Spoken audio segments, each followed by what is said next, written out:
Selamat datang di Fakultas Hukum Universitas PGRI Kanjuruhan Malang.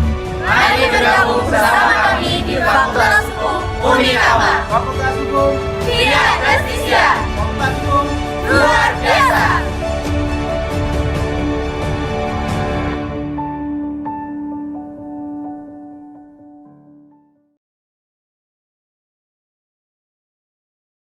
Kita berdoa, semoga dalam acara ini kita lancar dan Bapak Ibu sehat selalu.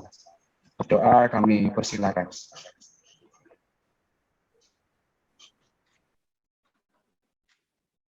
Selesai. Acara yang kedua yaitu langsung ke Ibu Dekan, sambutan sekaligus membuka acara peninjauan kurikulum MPKM Fakultas Hukum 2021. Waktu dan tempat kami persilakan Dr. Suciati.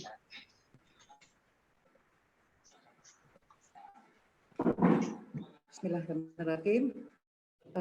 Yang terhormat Ibu Dr. Siti Hamidah, SHMH, sebagai narasumber dan kurikulum MPKM, dan beliau mungkin sebagai wakil Dekan 1 Fakultas Hukum UB. Yang terhormat Ibu Aninda Bidasari, SHMH, selaku Kaprodi, Prodi Ilmu Hukum. Yang terhormat Bapak Rojatun Indra Wijaya, SHM Hum, sebagai Sekretaris Prodi Ilmu Hukum PGRI Kanjuruhan. Ibu Ririn Indria Ambarsari, SHMH, sebagai pengembang kurikulum di Prodi Ilmu Hukum. Bapak Fahmi Arif Zakaria, SHMPD MHum, sebagai penyelenggara atau ketua panitia di sini, nanti moderator. Assalamualaikum warahmatullahi wabarakatuh. Waalaikumsalam warahmatullahi wabarakatuh. Pertama, kita ucapkan syukur kepada Allah Subhanahu wa Ta'ala atas limpahan rahmat taufik dan hidayahnya kita dapat melaksanakan rapat peninjauan kurikulum MPKM Prodi Ilmu Hukum Universitas PGRI Kanjuruhan Malang dengan menghadirkan Ibu narasumber, yaitu Ibu Dr. Siti Hamidah, SHMH, yang terima kasih Ibu kesediaannya hadir di tengah-tengah kita. Harapan kami nanti dengan peninjauan kurikulum itu nantinya kita akan menindaklanjuti pelaksanaan kurikulum itu sebagai kurikulum MPKM Prodi Ilmu Hukum Universitas PGRI Kanjuruhan Malang. Tadi disampaikan oleh moderator bahwa kita sebagai prodi yang relatif muda ya, namun sebetulnya juga tidak terlalu muda Ibu. Kalau kita melihat ini sudah 20 tahun ya, karena 2001 itu kita membuka prodi hukum dengan kondisi sumber daya manusianya atau SDM-nya itu sangat minim sekali. Ya, kemudian 2004 saya meninggalkan prodi Fakultas Hukum, mungkin saya studi dan setelah kembali studi itu saya tidak ditugaskan di hukum lagi, sehingga saya perkembangan kurikulum mulai awal itu tidak mengikuti. Dan sekarang kita bersama Ibu Kaprodi, Ibu Aninda Bidasari, kita mencoba mengutak-atik dalam arti adanya kurikulum MPKM dan Prodi Ilmu Hukum mendapatkan hibah tahun ini, hibah MPKM, sehingga perlu adanya peninjauan kurikulum Fakultas Hukum yang sesuai dengan MPKM. Bahkan secara teori bahwa kurikulum itu harus ditinjau maksimal 4 atau 5 tahun. Sehingga kesempatan yang baik ini saya manfaatkan untuk melakukan peninjauan kurikulum dengan menghadirkan Ibu yang nantinya saya harapkan masukan dan bimbingan Ibu untuk kesempurnaan dan kelengkapan daripada kurikulum ini. Dan selanjutnya nanti setelah pertemuan ini kita juga akan mendiskusikan dan akan mengundang stakeholder dan alumni masukan mereka apa, sehingga apa yang dibutuhkan, aspek apa di lapangan itu demi kesempurnaan daripada kurikulum itu. Memang kurikulum kita ini terakhir, kalau tidak salah saya melihat kronologi sejarahnya itu 2009, kemudian terakhir tahun 2014 kurikulum prodi ilmu hukum itu lakukan peninjauan, yaitu dengan adanya KKNI, Kerangka Kualifikasi Nasional Indonesia, di mana mahasiswa diwajibkan untuk menempuh 144 sampai 160 SKS. Sementara ini, Ibu, program keputusan yang ada di Prodi Ilmu Hukum Unikama ini adalah sangat menyesuaikan dengan keberadaan SDM yang ada. Misalnya yang ada ini adalah konsentrasi pidana, konsentrasi perdata, kemudian HTN, HAM, dan ekonomi bisnis.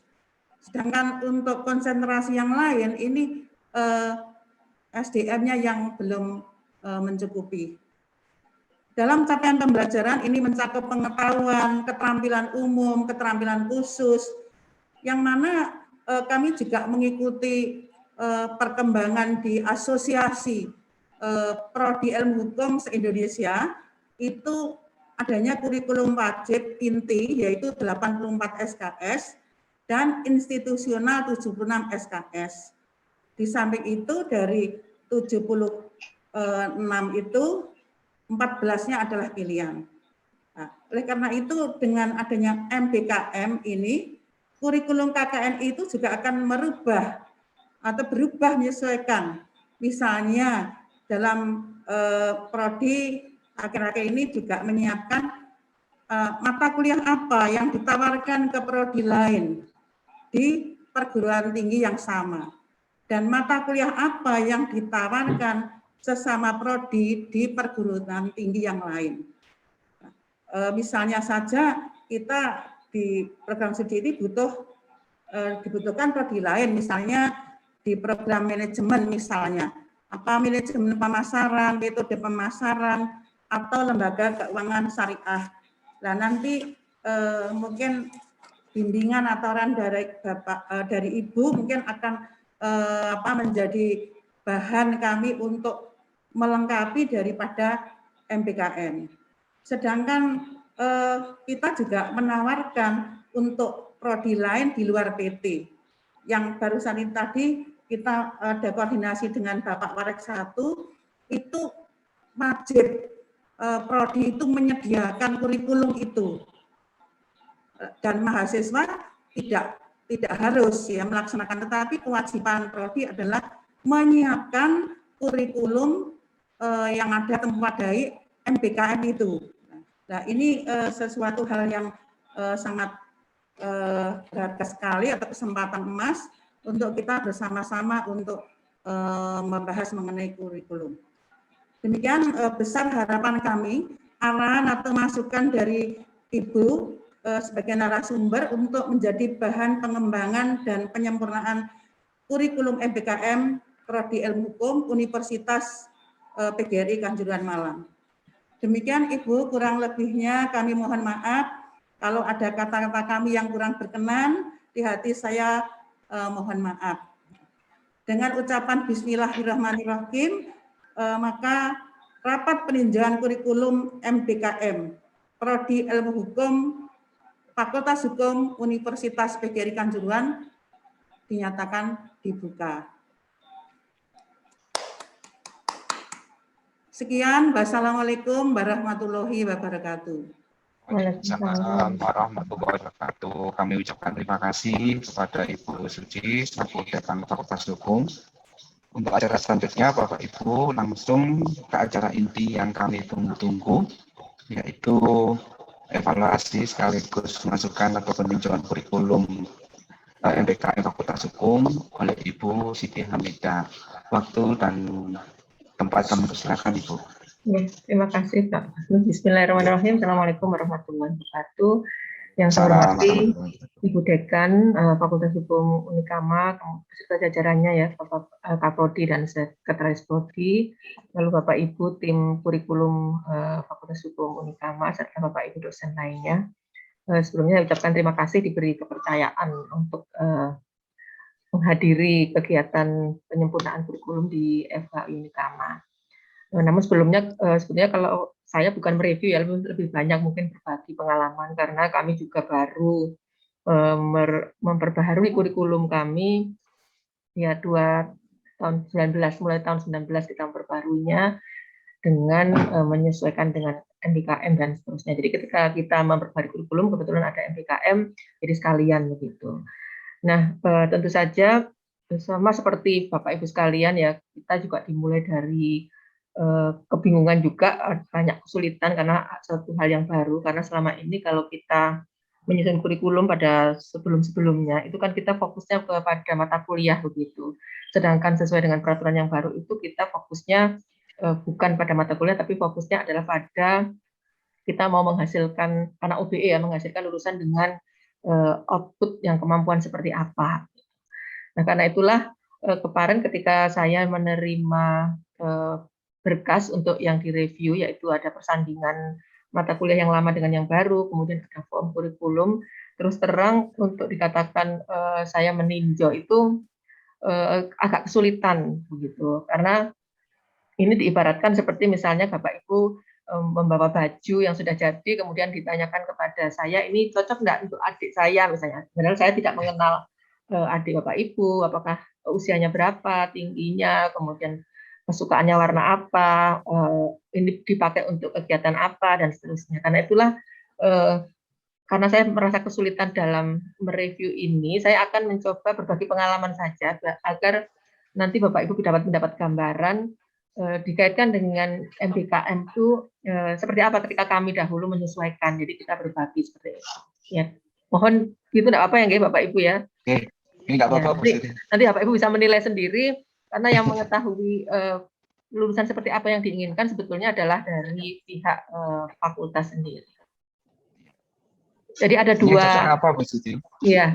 dua slide begitu yang akan saya jelaskan, saya berbagi. Yang pertama adalah menyusun kurikulumnya, kemudian nanti bagaimana menyesuaikan dengan yang MBKM itu. Nah, karena kami juga ketika menyesuaikan dengan MBKM itu terus terang ya, dosen-dosen juga banyak yang tidak dalam arti bukan tidak setuju, tapi karena ada mata kuliah yang terpaksa kita harus lepaskan, tidak diwajibkan di fakultas karena akan diisi oleh MBKM. Jadi ada mata kuliah yang mereka itu pokoknya bisa mengambil di mana saja, tapi kemudian kita akui itu mengganti. Nah itu kan berat, karena biasanya kan orang itu mata kuliah saya dan sebagainya itu. Iya, betul. Itu satu masalah, salah satunya begitu. Nah, ini pengertian kurikulum. Nah, kalau saya kira Bapak Ibu sudah memahami ya. Jadi memang yang penting pertama kali kita lakukan di awal ketika menyusun kurikulum, kita ini melakukan dua hal. Yang pertama adalah melakukan tracer study, yang kedua adalah analisis SWOT. Jadi dari tracer study dan analisis SWOT, karena kalau SWOT itu kan kita akan melihat kelebihan kita, kurikulum kita kelebihannya apa, kelemahan kita apa, kemudian kita mencari strateginya. Nah, kemudian untuk yang tracer, kita lihat dari lulusan, kemudian dari pengguna, itu membutuhkan apa. Nah, dari situlah kita akan menentukan profil lulusan kita.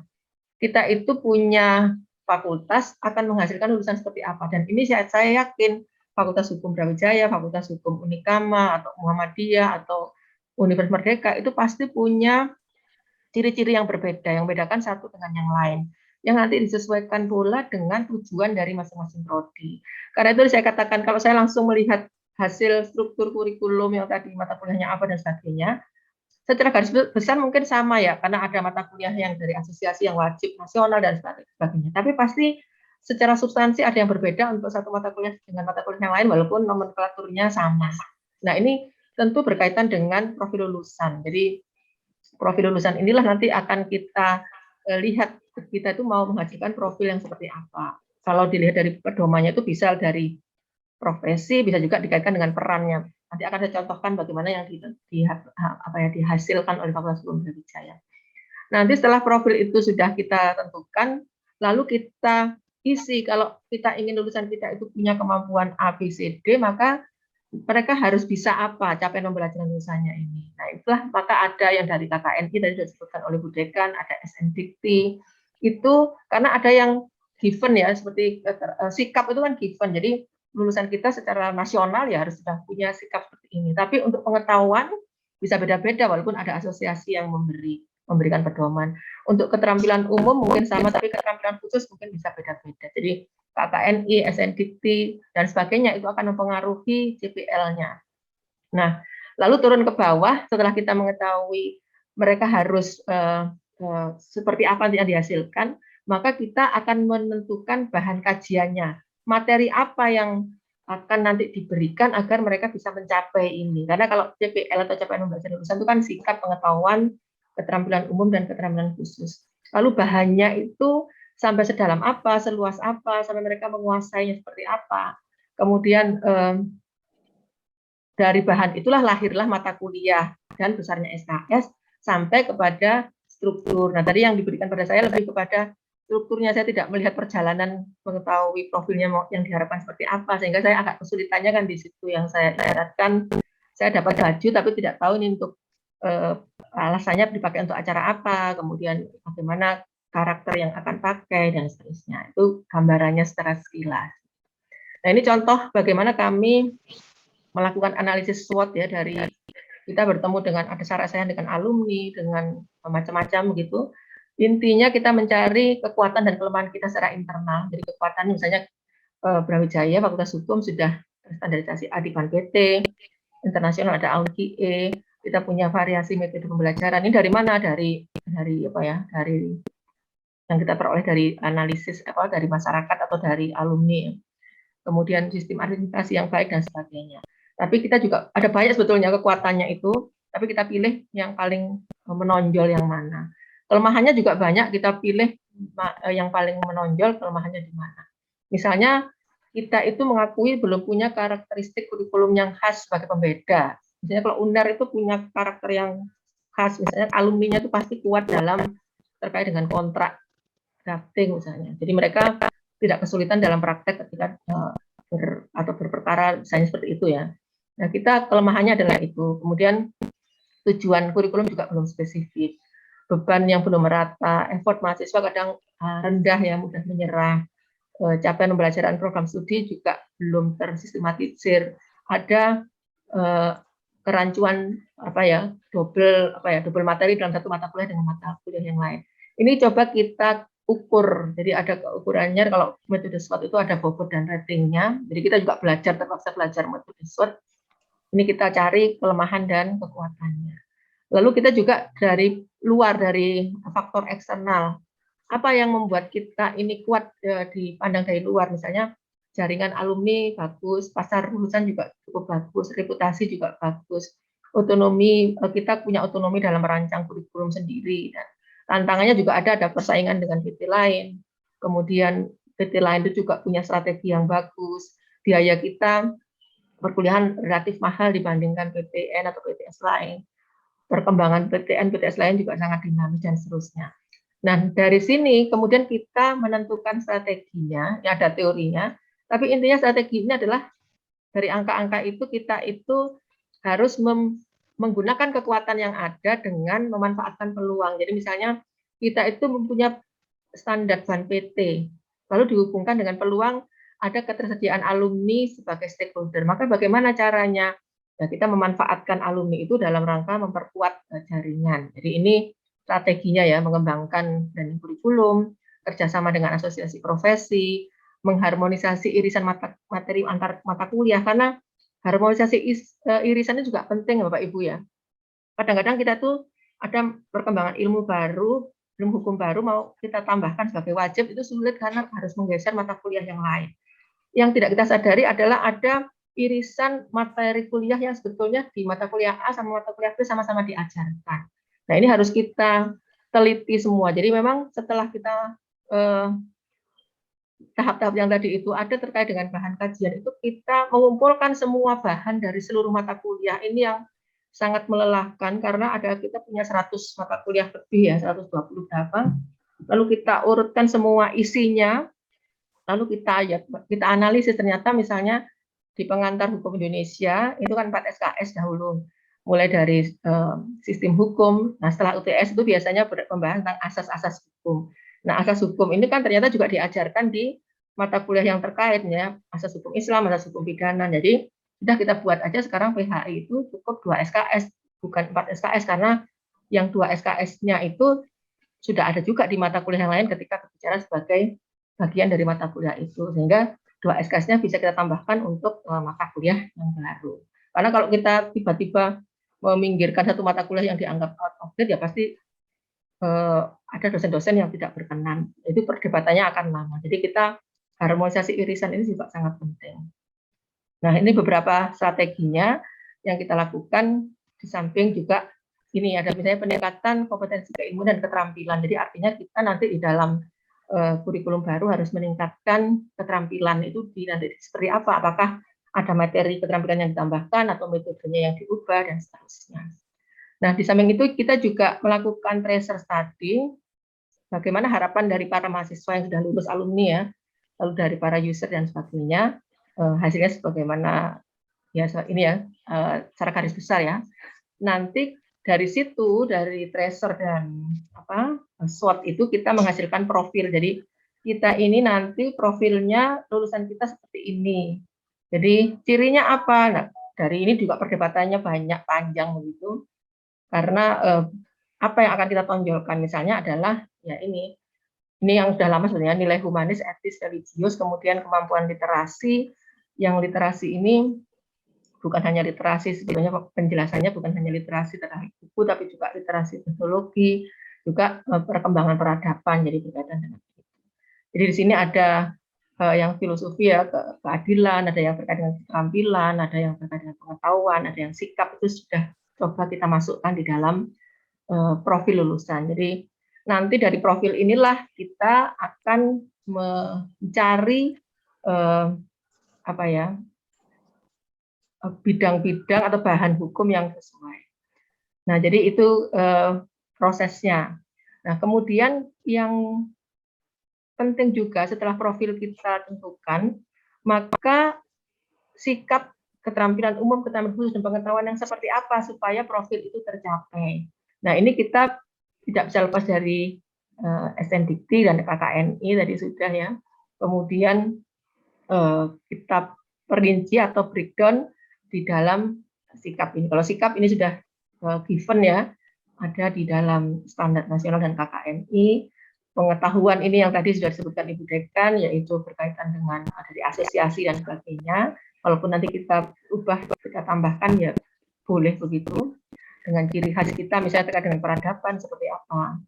Kemudian keterampilan khususnya ini juga yang membedakan dengan yang lain, karena kalau keterampilan umum ini given juga sudah terstandar di seluruh PP di Indonesia. Nah, dari situ mulailah kita membentuk mata kuliah. Jadi tadi ya dari KKNI, dari profil, visi misi dan seterusnya itu kita ada capaian pembelajaran, lalu ada bahan kajian dan nanti lahir mata kuliah. Di sini nanti akan ada istilahnya body of knowledge dan current state. Jadi kalau body of knowledge itu membentuk bahan kajian. Jadi supaya lulusan kita itu bisa mencapai pembelajaran yang tadi, yang sikapnya seperti ini, pengetahuan seperti ini, maka pengetahuannya itu dibagi dalam bahan-bahan kajian yang macam-macam ya, dari kita punya Departemen Hukum Internasional dan sebagainya, itu nanti kita kelompok-kelompokkan mana yang merupakan basic ya. Jadi misalnya adalah membentuk kepribadian dalam kehidupan masyarakat, dan hukum material itu nanti masuk materi apa saja yang masuk di situ. Kemudian yang kedua, untuk membentuk keterampilan technical capabilities, ada juga yang terkait dengan profesional praktis capabilities, itu berkaitan dengan pendalaman pada bidang-bidang tertentu, misalnya untuk mata kuliah konsentrasi. Nah, ini kita tentukan kelompok-kelompoknya, baru kemudian ini sudah sebetulnya terkait dengan mata kuliah dan besarnya. Jadi pada akhirnya nanti akan kita hasilkan mata kuliah ini. Jadi Misalnya untuk yang hal mendasar itu mereka harus bisa apa saja, itu akan kita letakkan di bagian bawah. Demikian juga semakin meningkat akan semakin jelas. Nah, ini nanti akan tersusun di dalam semester-semester yang tadi sudah disebutkan atau sudah saya terima di situ. Nah, sebetulnya intinya seperti itu, cuma karena memang saya tidak mendapatkan informasi yang dengan detail, misalnya berkaitan dengan profil lulusannya yang diharapkan seperti apa, kemudian bahan kajian yang untuk menunjang itu seperti apa, makanya saya agak kesulitan. Namun intinya biasanya mata kuliah dasar itu memang letaknya di bagian bawah ini, Bu. Sedangkan mata kuliah yang untuk menunjang capability berkaitan dengan apa ya, praktis dan sebagainya bisa diletakkan di tengah dan di atas. Otomatis untuk yang berkaitan dengan apa namanya,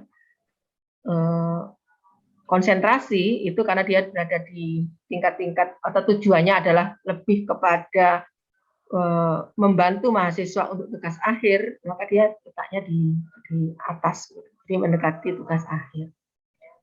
Ini slide yang pertama, atau kita diskusi dahulu atau saya lanjutkan sampai dengan slide yang kedua? Mungkin dilanjut dulu aja Bu Siti. Ya, lanjut dulu. Nanti langsung selanjutnya setelah kedua langsung sesi diskusi. Oke.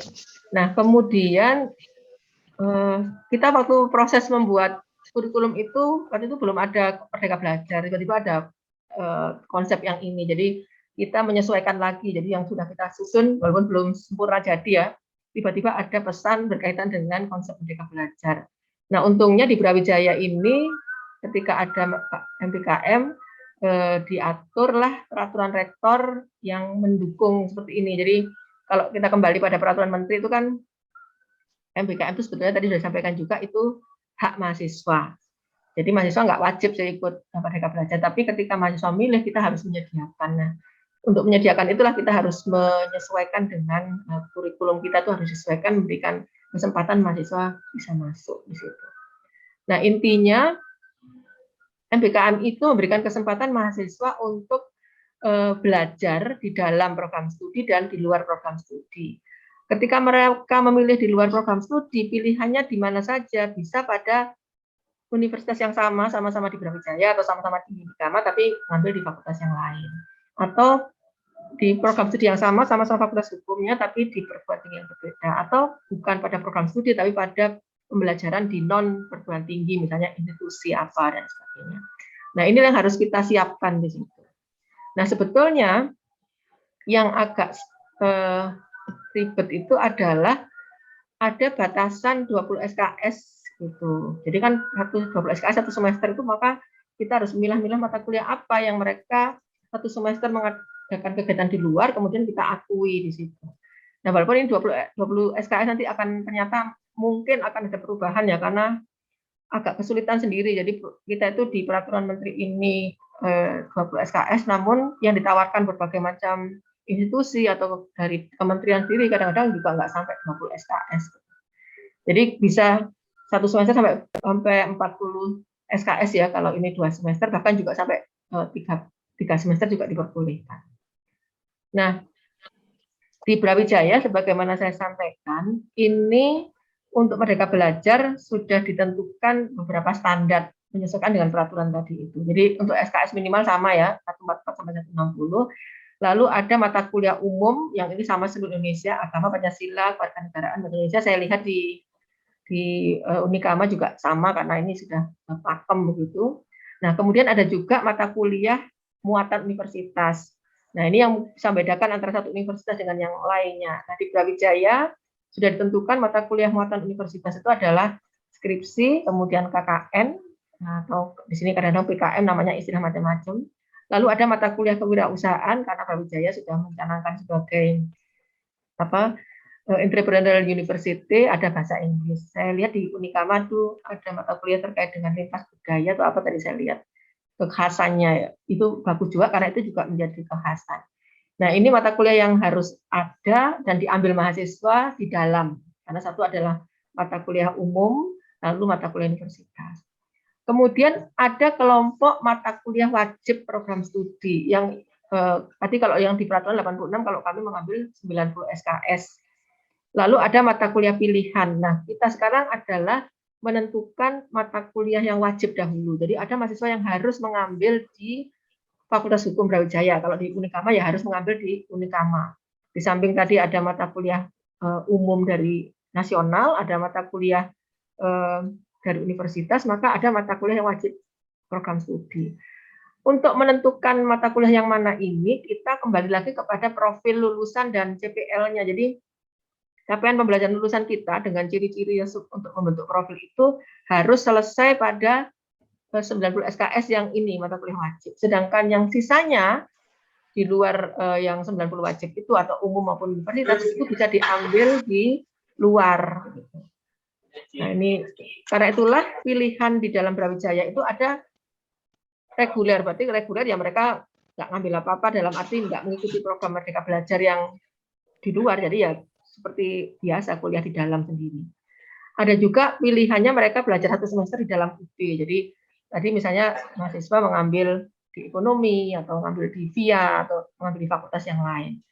Itu 1 semester. Nah, itu untuk memenuhi 20 SKS itu kita sekarang mencobanya dengan cara materi kuliah seperti bahasa Inggris, kemudian kewirausahaan itu kan punyanya universitas, lalu agama dan sebagainya itu ada pengelola sendiri. Ini mahasiswa Fakultas Hukum boleh mengambil di fakultas yang lain. Jadi dengan begitu dianggap mereka sudah belajar di luar prodinya. Jadi 1 semester dalam UB itu kalau di totalkan mata kuliah bahasa Inggris, bahasa Indonesia, agama, kewarganegaraan dan Pancasila itu ada sekitar 12 kan. Jadi tinggal 8 SKS saja yang diambil di ekonomi atau diambil di hubungan internasional atau di politik gitu, pokoknya di dalam UB. Lalu bisa juga yang 1 semester di luar UB, misalnya dia ikut penelitian atau program magang atau pertukaran pelajar, atau 2 semester, 1 di dalam 1 di luar, dan sampai 3 semester. Jadi ini pilihan jalur merdeka. Nah, sekarang itu kan tadi berdasar peraturan yang ada di universitas. Sekarang bagaimana Fakultas Hukum menyesuaikan? Untuk menyesuaikan ini yang reguler nggak jadi masalah, jadi ada mata kuliah umum dari nasional, ada yang dari UB, lalu yang masalah pada yang di bawah ini sebetulnya. Ya, tadi yang saya sampaikan, mana yang merupakan mata kuliah wajib prodi yang 90 SKS ini. Nah, dari situ kemudian kita mulai membagi-bagi dalam tebaran ini. Jadi tebaran ini sebetulnya bagaimana mata kuliah umum itu yang bahasa Indonesia, Pancasila dan sebagainya itu diambil pada semester 1. Jadi semester 1 semacam ini. Lalu ada mata kuliah wajib UB yang ada bahasa Inggris dan kewirausahaan, itu bisa diambil semester 1 dan semester 4. Lalu ada mata kuliah wajib prodi. Nah, susunan yang mana wajib prodinya ya pada struktur kurikulum yang dasar-dasar itu kita dahulukan. Demikian pula semester 2 dan seterusnya. Jadi ini kalau yang normal ya. Kalau mahasiswa ingin mengambil jalur merdeka tapi tetap di UB tapi di luar fakultas juga boleh.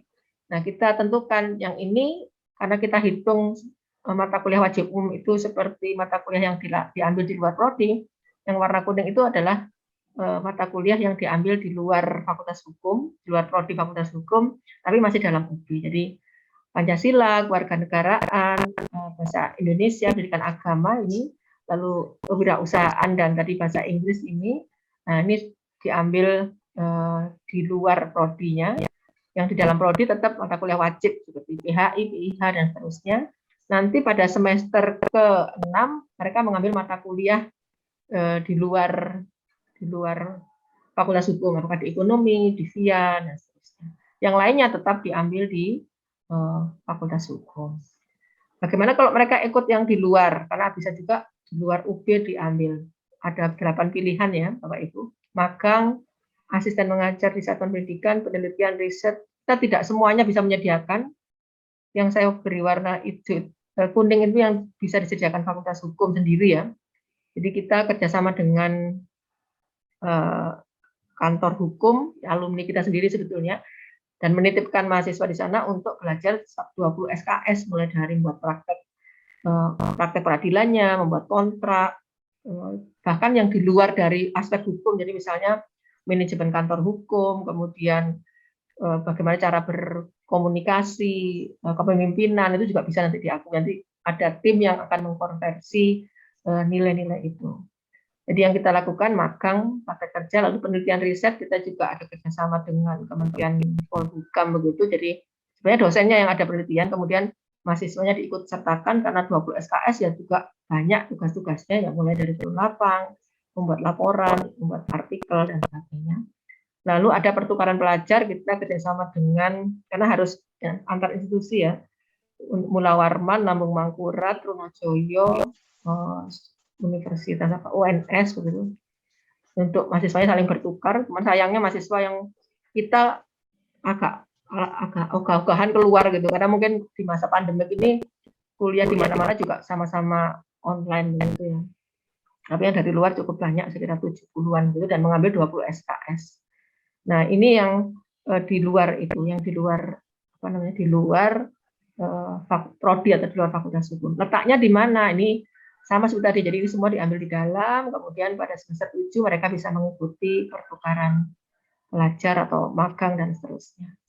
Bagaimana kalau mengambil 40 SKS atau 2 semester, ini sama saja gabungan yang di dalam dan di luar atau mungkin di luar, dan seterusnya. Nah, jadi itu gambarannya Bapak Ibu. Jadi kalau kita kaitkan tadi, ada 2 yang mungkin perlu kita perhatikan di dalam menyusun kurikulum baru dan dikaitkan dengan MBKM, yaitu kita harus menyediakan mata kuliah yang bisa ditukar dengan kegiatan mahasiswa. Artinya kita harus memilah-milah mana yang harus diambil di dalam, karena ini tidak bisa kita lepaskan karena dia bercirikan pada kekhasan prodi kita. Jadi jangan dilepaskan dengan mahasiswa boleh mengambil di luar. Saya kira itu Pak Fahmi, saya kembalikan. Oke. Waalaikumsalam warahmatullahi wabarakatuh. Terima kasih Bu Siti Hamidah. Mungkin dari Bapak Ibu, silakan kami berikan waktu untuk berdiskusi dengan Bu Siti Hamidah. Dari pemaparan beliau memang apa yang kita berikan bahan kemarin belum terperinci, sehingga beliau bertanya, enaknya pakaiannya pakai apa ini? Warna hijau atau putih atau abu-abu ini. Nanti saya kasih yang hijau, takutnya Bu Dekan nggak cocok. Kasih yang merah, nanti Bu Prodi nggak cocok, dan sebagainya. Monggo Bapak Ibu, karena waktunya masih memungkinkan untuk berdiskusi, kami harapkan Bapak Ibu untuk bertanya mengenai kurikulum ini, karena ini sangat penting kita hadirkan di sela-sela waktu ini, sehingga apa yang menjadi pertanyaan kami kemarin, dahulu hingga sekarang, ini akan menjadi clear hari ini. Dan kami nanti juga mohon waktunya Bu Siti Hamidah setelah acara ini, nanti kalau bisa kita bisa berkomunikasi berkelanjutan. Sehingga nanti ada komunikasi yang baik. Pasti kami tidak hanya berjumpa dalam virtual saja, suatu saat kita bisa bertemu dengan Bu Siti Hamidah. Itu. Monggo Bapak Ibu, kami persilakan langsung bertanya ke Bu Siti Hamidah. Dari siapa dulu kira-kira? Bu Dekan atau Bu Prodi mengawali pertanyaan? Ya, mungkin saya Pak Fahmi. Ya, Monggo. Assalamualaikum warahmatullahi wabarakatuh. Waalaikumsalam warahmatullahi wabarakatuh. Moderator kita siang ini Bapak Fahmi Arif Zakaria SHM. Yang saya hormati Ibu Dr. Siti Hamidah SHM, Ibu Dekan, Bapak Ibu Sekretaris Prodi, dan Ketua Kurikulum FH Unikama. Sebelumnya saya terima kasih banyak untuk Bu Dr. Siti Hamidah. Beliau dosen saya waktu S1 maupun S2. Alhamdulillah saya diberikan kesempatan. Jadi saya mungkin belajar lagi nih Bu. Kalau dulu mata kuliah, sekarang saya belajar kurikulum dengan Bu Siti Hamidah. Terkait kurikulum FH Unikama, ini memang kita belum melakukan peninjauan lagi Bu dari 2014, sehingga sebenarnya ada banyak pertanyaan karena saya selaku Kaprodi, kemudian digembleng dengan MBKM juga, jadi agak sedikit surprise ini. Apa yang harus saya mulai dulu, yang saya petakan apa dulu. Nah, terkait kurikulum Bu Siti Hamidah, yang pertama saya ingin bertanya tentang tadi kan ada yang namanya body knowledge dari prodi, dari kurikulum sendiri. Kemudian mata kuliah yang dipilih sesuai dengan capaian lulusan. Nah, yang pertama untuk penggabungan beberapa mata kuliah, kemudian penggantian nama, kemudian update ilmu tentang hukum, itu apakah ada dasarnya atau kita bisa memilih langsung. Misalnya kalau kemarin ada yang namanya tindak pidana terhadap harta benda dengan tindak pidana terhadap subjek hukum, itu digabung menjadi mata kuliah tindak pidana dalam KUHP.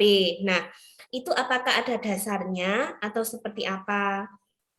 Kalau iya, mungkin saya diberikan pencerahan kira-kira memang di Unikama ini banyak sekali mata kuliah yang sudah lama, kemudian kita ingin update kurikulum yang memang betul mata kuliah terbaru Fakultas Hukum seperti apa. Mungkin itu dulu, Bu. Sebenarnya ada banyak pertanyaan, tapi saya Apa? ingin satu dulu saja. Monggo, Bu. Oke. Jadi begini, ketika kita merevisi atau memperbarui kurikulum dan dibentuk tim, tentu tidak bisa bekerja sendiri. Kita itu sangat membutuhkan bantuan dari, ya, kalau di Fakultas Hukum itu ada bagian departemen-departemen sekarang ya. Dan ini akan kita serahkan kepada masing-masing departemennya. Atau kalau mungkin di Unikama belum ada departemen yang itu tapi satu kelompok dosen, ya kita berikan pada tim koordinator mata kuliahnya. Jadi kita untuk menentukan mata kuliah ini mana yang jadi gini, ada mata kuliah nanti kan ada sub-sub CPL. Apakah mana yang masih tepat, mana yang harus diperbarui, itu kita serahkan kepada ya tim-tim pengajar itu, Bu. Karena kalau kita semuanya, kita hanya mengorganize sebetulnya, maka ya tentu tidak sanggup. Walaupun saya ya hanya dengan mata kuliah saya sendiri kan yang saya paham dengan perkembangan dan sebagainya. Jadi otomatis inilah yang kita serahkan pada masing-masing departemen atau tim koordinator pengajar untuk mereview mata kuliahnya. Karena itulah di awal tadi sudah tepat sebetulnya untuk ketika kita mulai itu kita mengundang alumni, karena dari alumni kita akan dapat pencerahan mereka ketika bekerja, ternyata ilmu apa yang mereka seharusnya membutuhkan nggak diberikan pada waktu kuliah karena perkembangan. Kemudian ketika kita mengundang user atau pengguna lulusan kita juga kita tahu bahwa oh ternyata alumni kita itu lemah dalam hal apa sehingga kita akan menambahkan ilmu tentang ini. Nah itu yang kita peroleh untuk data-data yang seperti ini. Jadi penggabungan atau penggantian nama dan sebagainya ya monggo, tapi itu sebaiknya berasal dari bawah karena kita tidak mungkin menguasai semua materi itu. Yang mungkin bisa kita lakukan adalah masing-masing mata kuliah itu kita minta bahan kajiannya. Kan mesti ada bahan kajian yang mulai dari pengantar, kemudian apa level kompetensi kalau apa ya yang lama itu kita kumpulkan dan coba kita hilangkan nama mata kuliahnya, kita kasih kode aja. Jadi kita buat dalam tabel begitu, kode mata kuliah nomor 1, materinya apa. Nanti kemudian kita bandingkan, oh ternyata di mata kuliah hukum Islam dan hukum adat itu ada materi yang sama tentang hubungan hukum Islam dan hukum adat yang ada teori resepsi kompleks. So itu kan di hukum adat ada, di hukum Islam ada. Lah ngapain kok dua-duanya di dalam dua mata kuliah? Ya salah satu saja supaya nanti materinya pada pertemuan keberapa bisa ditambah dengan materi baru karena ada teori yang baru atau apa. Nah, seperti itu. Memang ini memakan waktu yang lama dan ya tapi kalau kita ingin mengetahui kelemahan kita dan sebagainya kan ya itu karena supaya kita juga bisa mengikuti perkembangan aturan yang baru atau perkembangan hukum yang baru. Itu Mbak Anin ya. Panggil Mbak ya. Unik antara dosen dan murid. Oke, matur nuwun Bu Siti Hamida. Kemudian Lebih bangga Bu ya, muridnya jadi kaprodi. Iya, senang lihatnya. Iya. Lanjut Bu Anin. Ya, Yang ngobrol biasa aja lebih enak gini. Monggo, lewat Pak Pasmi. Iya. Monggo Bu Anin. Kemudian ada beberapa mata kuliah yang harus dikonversi dalam MBKM, Bu. Nah, ini yang kita bingung karena dalam struktur kurikulum MBKM itu kan di semester 3 sampai semester 7, insya Allah, itu kita ada 2 mata kuliah, itu harus mengambil di prodi lain dalam universitas, atau bisa mengambil mata kuliah di lain universitas. Nah, ini yang kita bingung, konversinya seperti apa, Bu? Iya. Cara mengkonversinya seperti apa? Mungkin ada Jadi masukan. ya, untuk konversi itu kalau kita lihat itu bisa 2 macam kan jenisnya. Ada yang terstruktur, ada yang tidak terstruktur. Kalau yang terstruktur itu kita yang intinya gini, yang penting ada CPL-nya itu capaian pembelajarannya itu bisa terpenuhi. Jadi misalnya mata kuliah yang ada ini capaian pembelajarannya adalah mahasiswa mengetahui atau sikapnya menghargai perbedaan. Untuk pengetahuannya adalah mengetahui tentang jenis kontrak, kemudian keterampilannya adalah bisa menyusun ini. Nah, kemudian dia mengikuti kegiatan yang mirip-mirip itu untuk capaiannya, maka bisa kita masukkan sebagai mata kuliah yang terstruktur itu. Jadi mahasiswa kami itu ada yang diterima untuk program IISMA yang di luar negeri itu. Mata kuliahnya kan juga aneh-aneh yang kita tidak tahu. Kadang ada tentang metode penelitian, tapi juga bukan metode penelitian hukum begitu. Tapi kita lihat di dalam capaiannya bisa kita kaitkan sebagai metode penelitian atau terkait dengan perbandingan dan sebagainya. Jadi itu yang bisa kita masukkan sebagai mata kuliah terstruktur. Ada juga konversi itu sebagai mata kuliah tidak terstruktur. Jadi yang disarankan itu ada kita punya satu mata kuliah yang isinya kosongan, dalam arti menampung mata kuliah yang kita tidak punya. Misalnya adalah terkait dengan mata kuliah untuk menunjang kepribadian. Karena apa? Ketika mereka ikut MBKM, mereka belajar bagaimana caranya berkomunikasi yang efektif, bagaimana caranya terkait dengan leadership, kan di fakultas itu nggak diajarkan itu. Mata kuliahnya bisa mata kuliah penunjang untuk dalam rangka untuk kebutuhan pekerjaan. Jadi mata kuliah umum, tapi itu menampung ini. Karena kalau kita terlalu banyak menambahkan mata kuliah baru, semua kita tambahkan mata kuliah baru, kan kita ini sama ya, kita ada IKU, apa ya, indikator kinerja utama itu kan standarnya besar, dan salah satunya IKU 7 itu kalau nggak salah berkaitan dengan ada pembaginya itu kan jumlah mata kuliahnya harus yang kolaboratif, dan kalau kita semakin banyak menambahkan mata kuliah baru, kita akan kerepotan dan merugikan kita sendiri. Jadi konversinya itu ada struktur dan tidak struktur, dan kalau di kami mahasiswa itu sebelum mendaftar atau mungkin sudah diterima di MBKM program apa magang atau apa, mereka harus lapor ke Pak Kaprodi. Nanti Kaprodi akan melihat kamu ikut apa aja, nanti kira-kira ini dimasukkan, dikonversikan jadi mata kuliah apa, nanti dimasukkan di mana. Kalau misalnya sulit nanti ya kadang-kadang mahasiswa yang enggak usah Bu, kita masukkan di SKPI aja, surat keterangan pendamping ijazah. Tapi intinya jangan sampai merugikan mahasiswa begitu, karena ya harus kita akui apa yang mereka peroleh di luar. Nah, cuma memilih yang mana yang tepat itu yang kita harus hati-hati.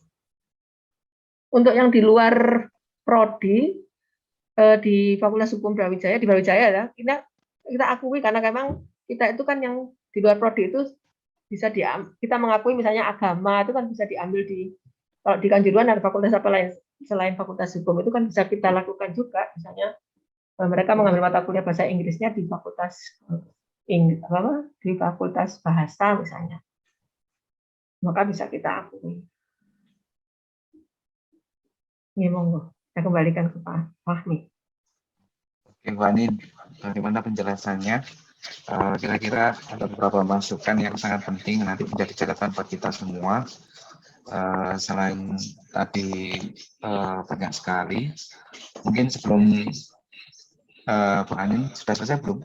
Ada pertanyaan yang lain dari Bu Ani? Sudah. Oke, dari Bapak Ibu yang lain? Dari Pak Itra, Bu Suci atau Bu Ririn, dipersilakan terkait kurikulum ini. Ya. Assalamualaikum warahmatullahi wabarakatuh. Ya. Waalaikumsalam. Ibu Dr. Siti Hamidah, saya sedikit menanyakan tentang yang di Kanjuruhan ini ada KKNT, Bu. Kuliah kerja nyata tematik, ya. Kemudian itu harus dikonversi dengan 20 SKS, ya. Kira-kira apa Bu pertimbangannya untuk mengkonversi 20 SKS itu, sehingga mata kuliah apa yang kira-kira nanti sesuai mungkin melihat dari tema, subtema, kemudian CPL dan sebagainya. Itu yang pertama. Kemudian mengenai pertukaran mahasiswa, Bu, itu dengan perguruan tinggi lain. Itu mata kuliahnya harus sama, SKS-nya sama atau bagaimana, Bu? Itu. Terima kasih, Bu. Ini yang KKNT, Ibu misalnya di mana nggih? Yang di Iya, KKNT ini kita harus yang di mengkonversi Unikama ya? ya 20 SKS itu yang baru saja kita rapat tadi. Nah, itu kita dalam mengkonversi KKNT dengan 20 SKS itu apa Iya. pertimbangannya? Oh, mata kuliah ini saja, mata kuliah ini saja. Apa kita melihat tema dan subtema yang ada atau ada pertimbangan lain? Itu. Iya. Jadi sebetulnya KKNT kalau pernah diambil KKNT itu mungkin hanya 6 SKS begitu, dan kita mewajibkannya KKN itu hanya pada semester antara semester 4 dan 5. Tapi kalau misalnya yang diambil oleh Unikama itu KKNT itu 20 SKS ya boleh saja, dan itu bisa merupakan gabungan dari berbagai macam. Jadi misalnya ketika mahasiswa itu KKNT-nya itu programnya ke desa gitu ya biasanya. Iya. Ke desa. Maka perlu kita pertimbangkan ketika mereka di sana itu mereka melakukan kegiatan apa saja, karena 20 SKS itu kan yang penting 20 kali, karena satu SKS itu kan 170 menit per minggu. Berarti kalau misalnya mereka bekerja selama 6 hari per minggu selama 4 bulan, itu kan berarti ya 8 jam sehari. Nah, apa saja yang dilakukan mereka di sana? Misalnya mereka berkaitan dengan membantu. Nah, tadi ini tergantung kegiatannya apa, karena bisa jadi kegiatannya mereka di sana belajar berkaitan dengan penelitian juga bisa, mencari data. Nah, ini dimasukkan di dalam kegiatan-kegiatan yang non struktur tadi. Cuman saya di dalam pedoman sebetulnya ada yang lebih detail. Jadi misalnya sebentar ya Bu ya.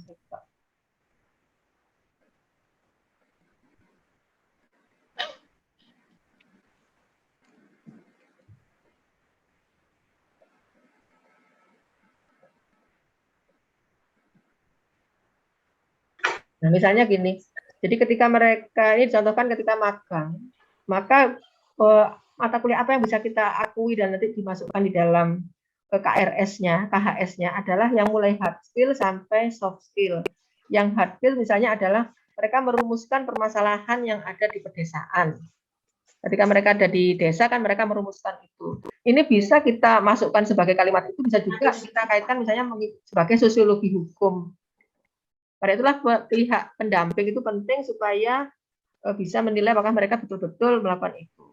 Kemudian yang kedua, ketika mereka tadi sudah sosiologi hukum karena mencari permasalahan di lokasi KKNT, lalu menyelesaikan permasalahan di lapangan, mungkin kita kaitkan dengan advokasi penyelesaian sengketa, kalau kita konversikan sebagai mata kuliah terstruktur.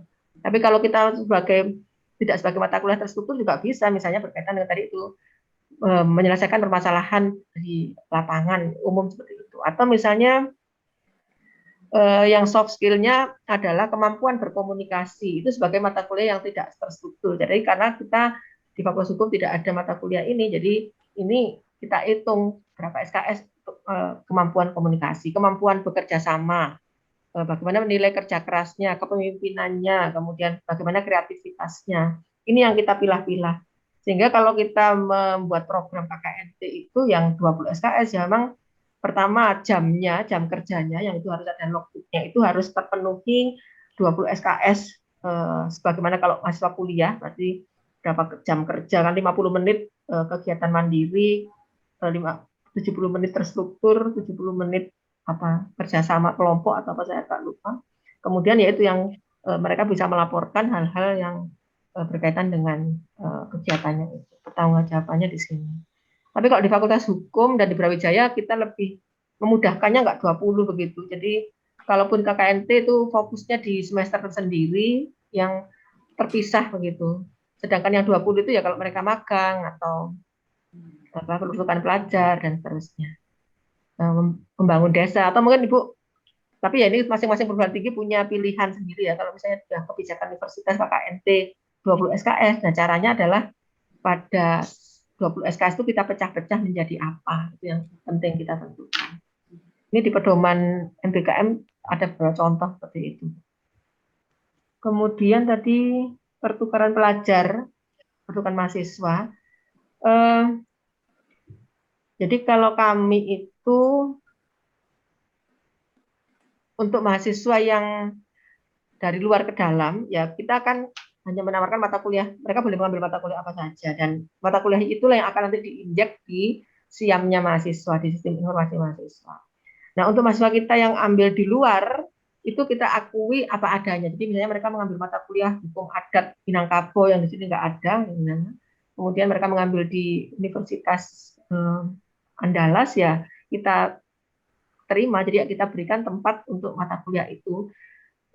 Konsekuensinya akan ada kode mata kuliah sendiri, kemudian ya tadi itu otomatis kita akan lebih banyak untuk mata kuliah yang seolah-olah bukan yang disediakan ya, tapi mata kuliah yang ada di Fakultas Hukum Brawijaya. Tapi ada keterangannya kan, biasanya kita kasih kode MBKM untuk kodenya supaya tidak tercampur dengan mata kuliah yang kita miliki sendiri.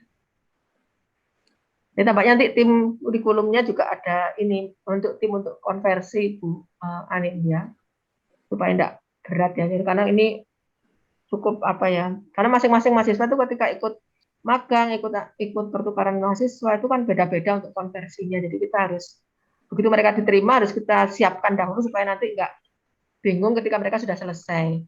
Nah kadang-kadang KRS-nya itu juga bingung. Ini kami sudah sepakat ke universitas ya. Ketika mereka diterima, biar KRS-nya kosong dulu aja. Tapi kita sudah punya catatan. Nanti ketika mereka sudah selesai, kita tinggal injekkan. Karena kalau sudah kita injek ke dalam prediksi, nggak merepotkan juga karena sudah terlanjur kan. Lebih baik dikosongin dulu, tapi nanti ikut apa ya penggunaan batal tambah atau sebagainya. Atau yang kedua, caranya adalah, saya kira ini sama ya, kalau sudah masuk ke dalam sistem itu, si akad itu dimasukkan pada kegiatan mahasiswa dulu. Kegiatan mahasiswa nanti setelah selesai semester terakhir baru dikonversi ke mata kuliah. Jadi teknisnya seperti itu.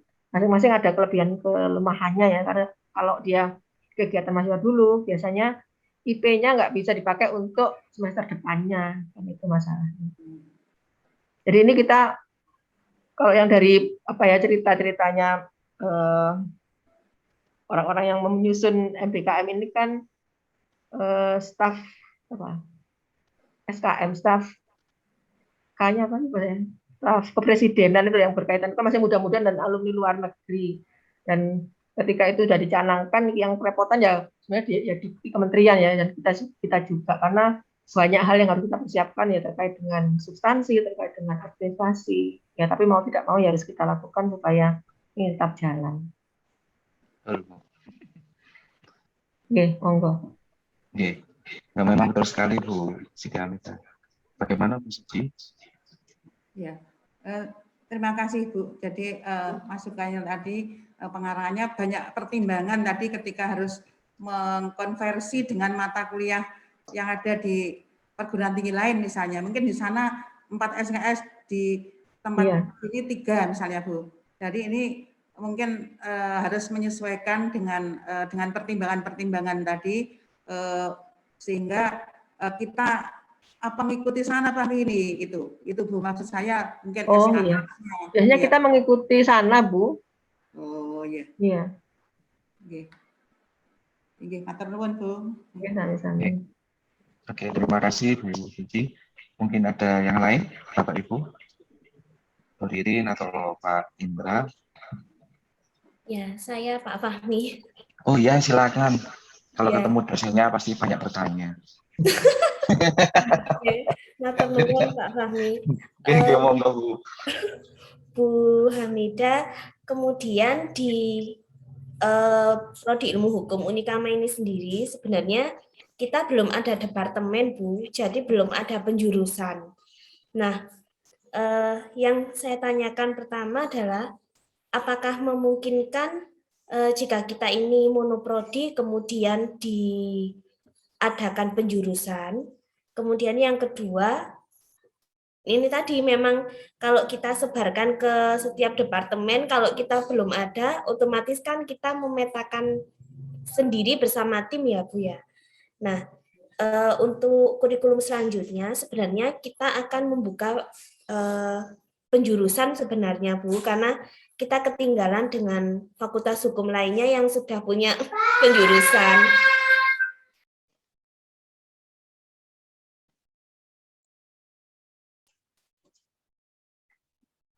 Ngapunten. Ngapunten. Yang kedua, di semester berapa penjurusan itu diadakan? Seperti itu. Kan macam-macam, ada yang di semester 5 sudah harus ke penjurusan masing-masing, semester 4 harus ke penjurusan masing-masing. Monggo Bu, saya minta pencerahannya. Ya. Jadi kalau dulu memang di Fakultas Hukum Brawijaya itu pakai istilah jurusan ya. Kemudian diubah jadi bagian. Sekarang ini menyesuaikan dengan, saya lupa peraturan menteri atau apa, semuanya adalah istilahnya, karena jurusan itu hanya satu, jadi Fakultas Hukum ya jurusannya cuma satu. Yang membedakan itu adalah departemen, gitu. Departemen Perdata, Pidana, dan sebagainya. Kalau yang di kami, departemen ini fungsinya lebih kepada pengembangan ilmu sebetulnya. Jadi ada kelompok-kelompok ilmu supaya lebih berkembang. Tapi juga mereka akan dimintai saran berkaitan dengan penulisan tugas akhir mahasiswa dan mengelola mata kuliah yang berkaitan dengan bidang ilmu tadi itu. Nah, sehingga peletakan dia masuk departemen apa mahasiswa milih itu fokusnya adalah ketika menulis tugas akhir. Dan tugas akhir itu bisa ditempuh itu kan setelah dia mengambil tugas akhir ya, mengambil 120 SKS. Nah, kita persiapan untuk bisa menunjang tugas akhirnya itu, syarat untuk bisa penjurusan, katakanlah kalau istilahnya anak-anak konsentrasi itu sudah 96 SKS. Jadi bukan semester berapa, tapi kalau dia sudah menyelesaikan 96 SKS, khususnya mata kuliah wajib prodi, yang tadi yang 90 itu, maka mereka bisa mengambil konsentrasi. Itu pun tidak harus semua yang 90 mata kuliah wajib prodi yang sudah selesai. Bisa jadi mereka, kalau mereka misalnya mengambil konsentrasi hukum internasional, tapi belum mengambil hukum Islam atau hukum waris Islam, tidak apa-apa. Tapi yang penting mata kuliah yang menjadi syarat untuk konsentrasi hukum internasional itu sudah terselesaikan semua. Gitu. Jadi kita tidak pada semester berapa, tapi sudah menempuh 96 SKS. Nah, kalau misalnya tidak ada departemen itu nggak masalah juga sebetulnya, karena ini lebih kepada pengembangan ilmu dan memudahkan kami dalam ketika untuk ujian skripsi atau untuk ketika mahasiswa untuk apa ya, bimbingan, maka yang tahu bidang-bidangnya kan departemen-departemennya. Kalau misalnya SDM-nya lebih banyak orang-orang pidana dan perdata, dan mahasiswa juga kecenderungannya adalah memilih konsentrasi ini, ya memang ya ini saja yang disediakan untuk bisa mulai membimbing sampai menghasilkan tugas akhir. Dan untuk kurikulum tentu saja ya kita kembalikan kepada tim-tim. Kalau misalnya nggak ada departemen, kita tim pengajarnya kan ada ya Bu. Tim pengajar itulah nanti yang akan lebih tahu dalam menentukan substansinya, nomenklatur mata kuliahnya, dan sebagainya. Itu Mbak Aninda. Oke, terima kasih Bu. Berarti syaratnya 96 SKS. Ya, kalau kami 96 SKS. Ya. Kemudian sesuai dengan mata kuliah apa yang ada di prodi ya. Jadi di saya hanya pidana, perdata, sama HTN dan HAN. Iya, udah bagus. Awal-awal dulu Fakultas Hukum waktu zaman saya ya, itu juga 3 aja HTN. Dulu HTN itu isinya HAN dan HI jadi 1, lalu pidana dan perdata. Kemudian berpisah antara HTN, HAN dan HI. Sekarang hukum Islam sudah berpisah dari perdata. Di perdata sendiri ada konsentrasi, ada 4 ya. Ada perdata hukum keluarga, hukum bisnis, agraria, dan perburuhan. Tapi karena perburuhan dan agraria nggak banyak, masih ikut. Iya. Ya, sesuai dengan kondisi masing-masing. Gimana Bu Anin? Terima kasih. Ya. Mungkin itu saja. Ya, Bapak Ibu ada yang lain? Saya kira banyak sekali masukan. Memang kita tidak memiliki departemen ya, karena terus terang saja kondisi di kami semuanya masih mono Bu. Jadi Iya. kalau ada pun Kalau ada tempat kalau yang masih gini ini mungkin lebih enak paket ya kalau paket. Kalau kami itu kan memang masalahnya banyak. Kemudian Ya. dari beberapa tahun yang lalu sudah lama ini memang ada kesepakatan untuk mempercepat studi mahasiswa. Semua mata kuliah itu kita tawarkan setiap semester, sehingga mahasiswa itu nyebar ngambil mata kuliah apa saja bisa. Beda dengan paket. Kalau paket itu kan kalau Ya. dia nggak lulus semester 1 ya mengulangnya harus menunggu semester 3. Nah, kalau kita tawarkan setiap semester kan ini. Tapi karena kita SDM-nya juga cukup banyak yang memungkinkan. Tapi ketika kita baru dosennya mungkin terbatas, ya lebih baik paket ini akan lebih bagus. Kalaupun nanti ada mahasiswa tidak lulus pada semester ini ya kita ditunda atau menunggu sampai semester berikutnya. Ataupun kalaupun terpaksa mahasiswanya banyak yang mengulang, ya kita adakan kelas khusus untuk semester berikutnya kan juga bisa. Ya. Berarti untuk apa istilahnya penjurusan atau istilahnya seperti itu memang secara dasar hukumnya atau memang tidak ada Bu ya, itu menjadi dependensi ya. Karena itulah di kami itu juga mata kuliah pilihan ya, termasuk pilihan. Oh, mata kuliah pilihan. Jadi misalnya mahasiswa ikut MBKM pada semester setelah semester 5 yang mereka sudah melewati 96 SKS itu. Lalu dia ikutnya di Bank Indonesia.